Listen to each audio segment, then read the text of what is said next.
Uma das coisas mais interessantes do ser humano, eu sempre, quando leio, eu penso logo nisso, é o instinto. Sobretudo o instinto de sobrevivência, são sentimentos e são comportamentos muito primitivos que temos, né? O instinto de sobrevivência, aquela questão de luta, fuga. Então, é isso que o ser humano tem de mais primitivo, mas que também, de certa forma, ajuda ele a sobreviver e ajudou, né? Tanto nessa sua evolução. No vídeo de hoje eu quero conversar com vocês sobre um dos livros mais emocionantes que eu li nos últimos tempos, que é A Sociedade da Neve. Inclusive, hoje, é dia 4 de janeiro de 2024, estreou a adaptação na Netflix e eu acabei de assistir. Então, vem comigo, porque hoje o negócio vai ser bem interessante e emocionante também, que eu vou comentar umas coisas aqui muito intrigantes, né? Que até agora ainda estou tentando digerir e refletir. Vem comigo. O primeiro vídeo de 2024 não poderia ser outro do que uma resenha.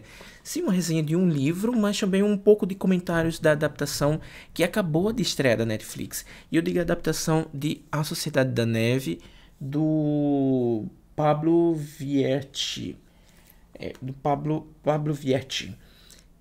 Gente, que livro interessante. Eu comecei a ler já no finalzinho, nos últimos dias do ano passado, eu acho que 2 dias antes de finalizar o ano, eu já estava lendo esse livro por causa da adaptação. Queria me preparar para a adaptação.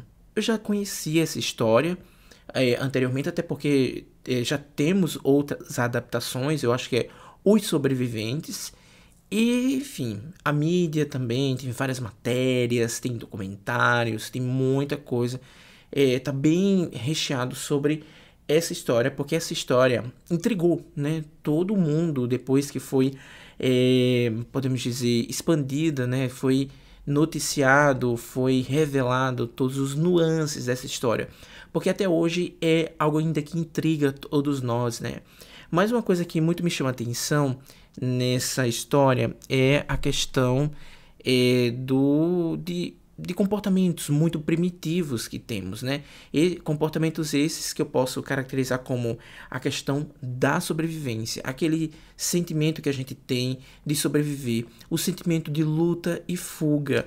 Esses sentimentos são essenciais para a sobrevivência do ser humano, e é por isso que hoje estamos aqui, porque durante a nossa evolução fomos adaptando isso, e eu acho que além de tudo isso temos a questão da esperança.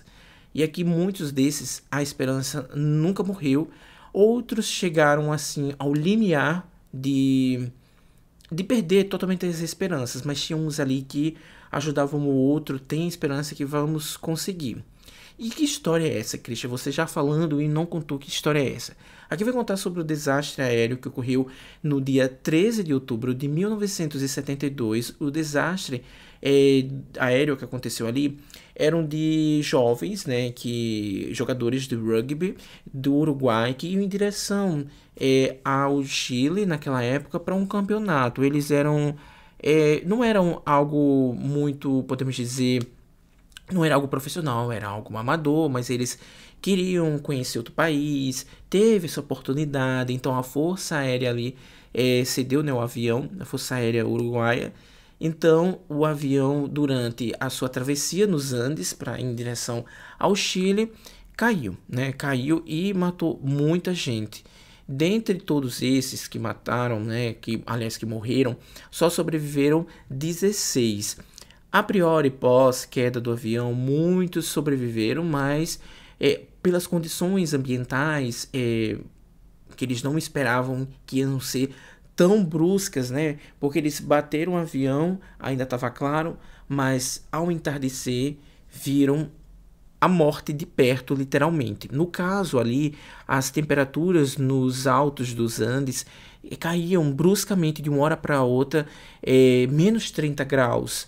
Então era algo assim muito chocante, podemos dizer, nesse ponto de vista, para o corpo humano, porque essa diminuição da temperatura pode levar a sérios danos físicos. Um dos maiores ali que a gente pode, que a maior maior parte, né, das mortes era por hipotermia, perda de calor do corpo. E aí muitos morreram também logo na primeira noite. Além do mais, tinham muitos feridos, então isso já foi corroborando para o agravamento dessas mortes. Teve também durante esse percurso avalanches que tremiam ali, avalanches que cobriu toda uma parte da fuselagem, né, do avião.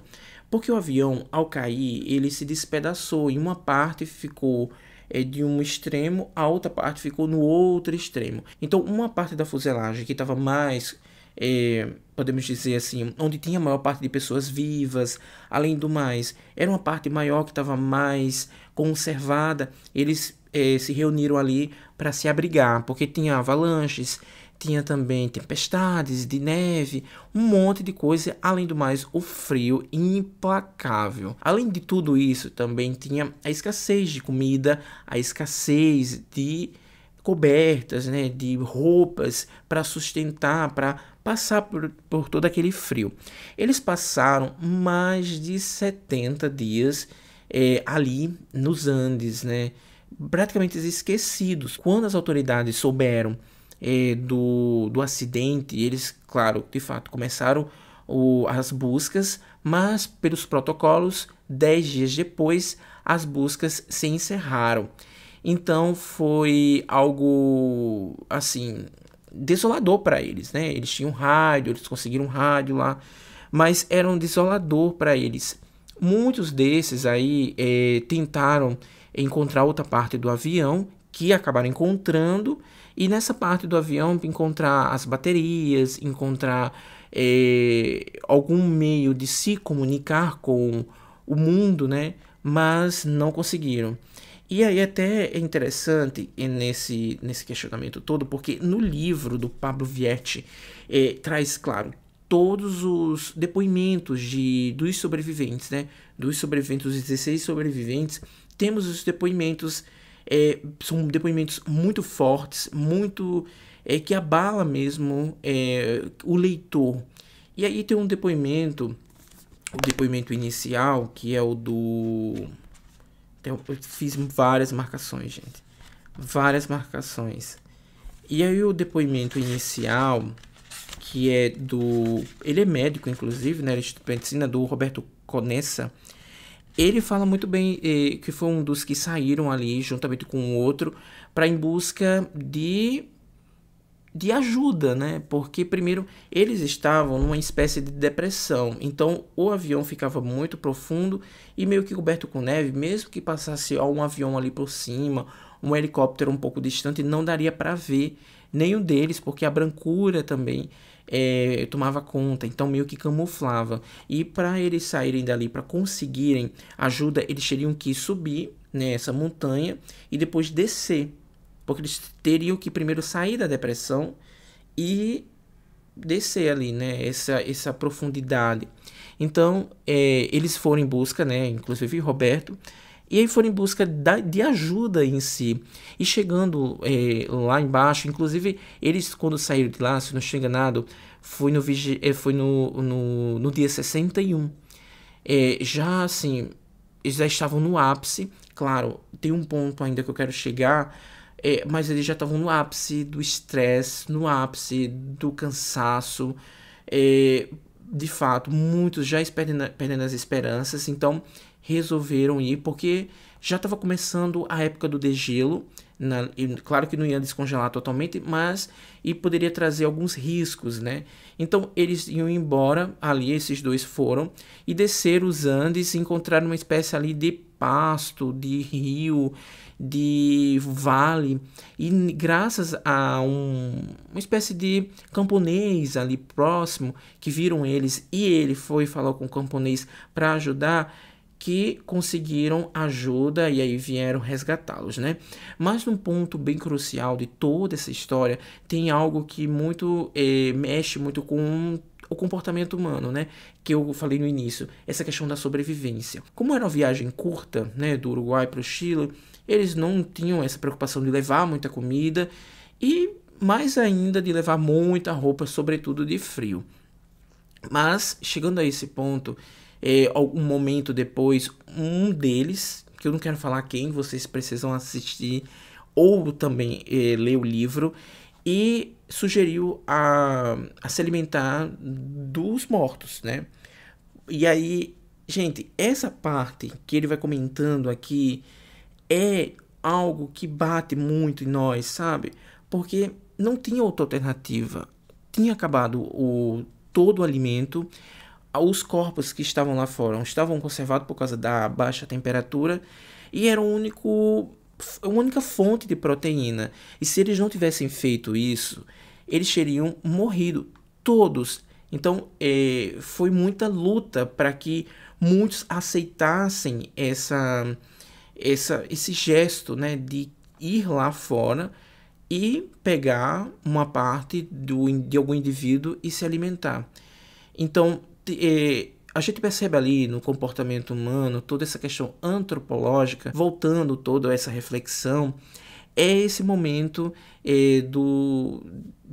de sentimentos muito primitivos, né? Dessa questão da sobrevivência. E aí era uma alternativa a diversos questionamentos. Eu, assim, na minha visão, aí vocês vão ler o livro, vão assistir a adaptação, na minha visão, eu acho que é algo que a gente nunca deve questionar essa atitude dos meninos, porque, como eu disse anteriormente, é a questão de sobrevivência.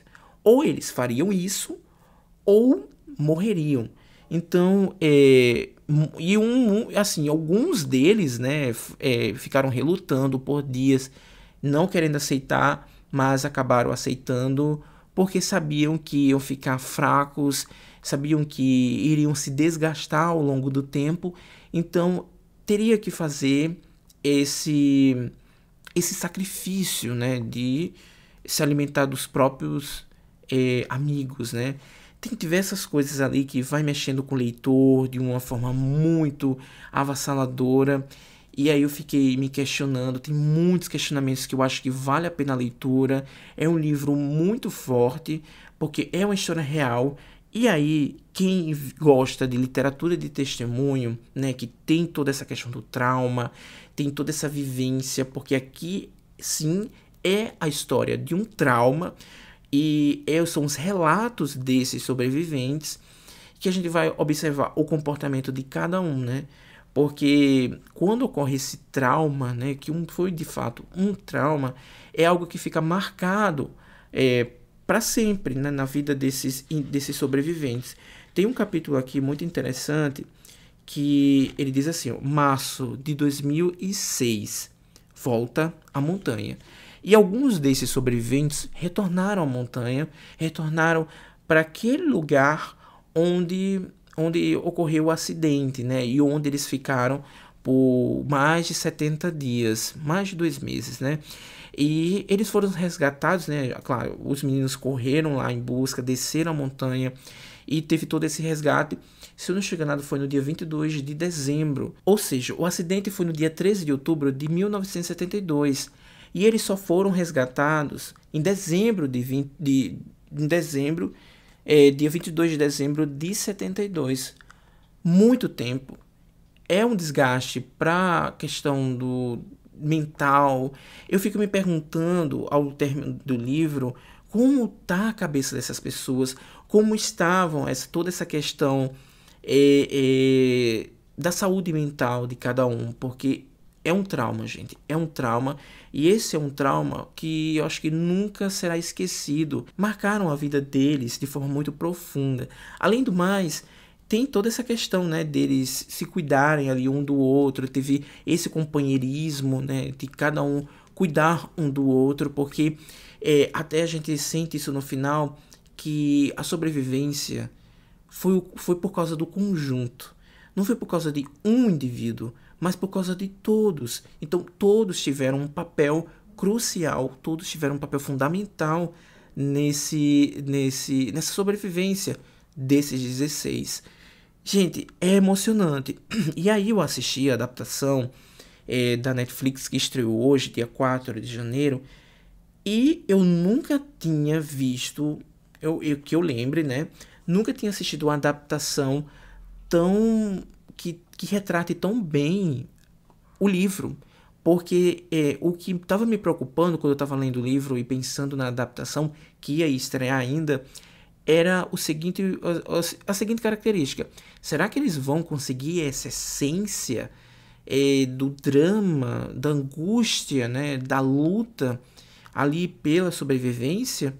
E sim, na adaptação eu senti muito isso, é muito emocionante. No final da adaptação é inevitável não chorar, porque eles fazem uma reflexão sobre a importância de todos ali para a sobrevivência, a importância do companheirismo e, como eu enfatizei sobre essa mensagem, a sobrevivência não foi por causa de um, mas por causa de todos, o conjunto ali, que todos tiveram um papel crucial.